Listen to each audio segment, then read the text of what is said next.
there is obviously persisting oxidative damage in the slowly expanding lesions.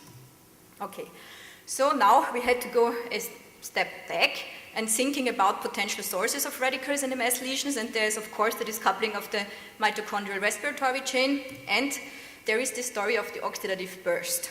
Okay, so the oxidative burst has been described by several highly complicated papers in the last decades in different inflammatory settings.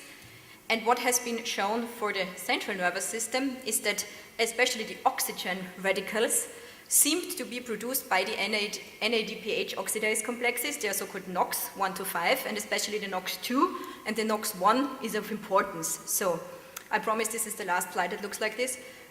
You have the NOx 2, which is an enzyme complex of membrane-bound GP91 and P22 FOX subunits, and when they are activated, they couple to the cytosolic parts of P47 FOX and P67. And I just tell you this because it's important, because we have markers against or for those units. Okay, so the first step that has been done by Josa Frischer from Hans Lassmann's lab, she's a molecular biologist.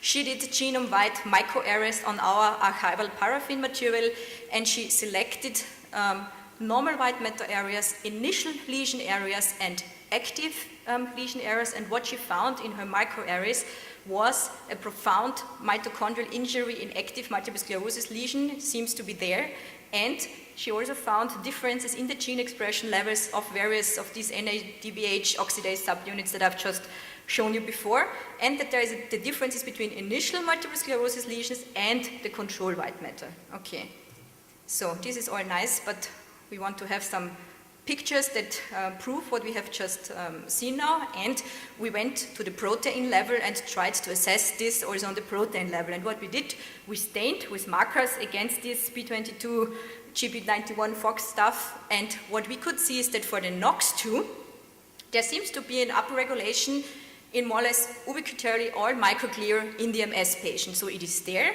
it is in the highest extent in the active lesion, or actually at the early active lesion edge, like you can see on the picture at the right. There's the EL, this is the early active lesion, this is the initial lesion, and in the middle there's the so-called late active lesion. There is less of those proteins expressed. And on the other side, there seems to be a more selective expression regarding lesion activity, regarding the NOx1 expression. Okay, so what does this mean for us now? We have the inflammatory process, good, is triggered initial inflammatory infiltrates. Then this seems to trigger the oxidative burst in activated macrophages and microglia, which leads to the oxidative damage, further leading to tissue injury via the oxidative damage, mitochondrial injury, and disturbances of the mitochondrial respiratory chain. And now the vicious circle is complete, because this leads to further energy deficiency and further propagation of the radical production. Okay. Fortunately, never complete, and there are also some other players that now come into the field regarding the story I just told you, and one of them is iron. Well, iron has been described and published regarding the central nervous system over the last decades.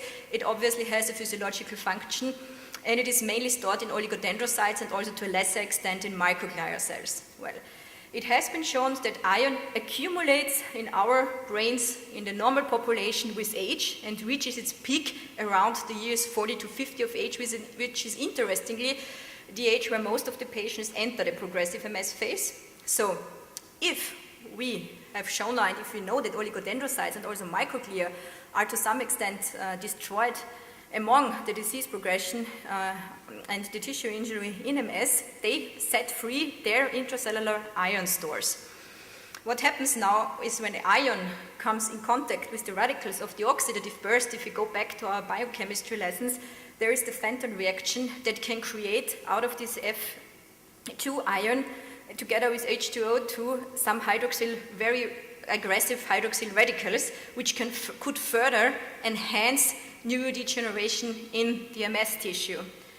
Well, that's all nice, but I think we had to go back, and together with the guys and girls from our 7 Tesla MRI unit at the Medical University, we actually first of all checked if there is iron liberation in MS lesions. And what you can see here on a 7 Tesla MRI picture, from Günter Grabner is that there is an active lesion of an MS patient with clear iron deposits. We could also stain for iron in our double hemispheric and single hemispheric sections among our MS patients.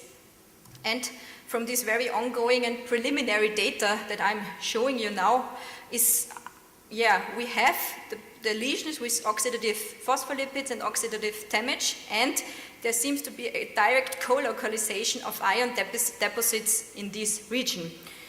So, what's the story now altogether after these many slides? Well, neurodegeneration in multiple sclerosis. What's our working model? We have the inflammation. Inflammation starts, enters the central nervous system. There is microglia, astroglia activation, and the oxidative burst comes into the play field.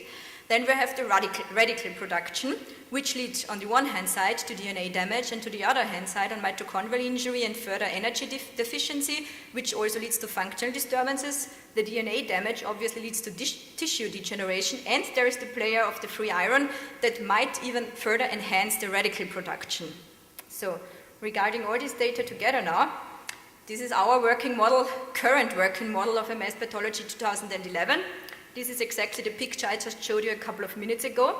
We still have the focal white matter plaques, we still have the inflammation that is present, still present in the secondary progressive MS, and the burned out phase where there is no inflammation and no neurodegeneration going on anymore. But we have to add our oxidative burst and the ion that is loading up especially in the progressive MS phase, coming together, enhancing the neurodegeneration. But at the end, when there is the burned out MS, even the iron cannot alone contribute anymore to any external injury. So that's the conclusion of our working model of MS pathology 2011. Now let's see what we will have to tell you maybe 2012. And at the end, I can just acknowledge all the people who have worked with me and supervised me also. Hans Lassmann, who is the chief of our department and a great mentor. I showed you data of Lukas Haider, Marie-Therese Fischer, and Simon Hametner. And I also have to thank all our collaboration partners abroad, especially Claudia from the Mayo Clinic, Don from Newcastle, and our colleagues in Denmark and other Viennese hospitals. Thank you.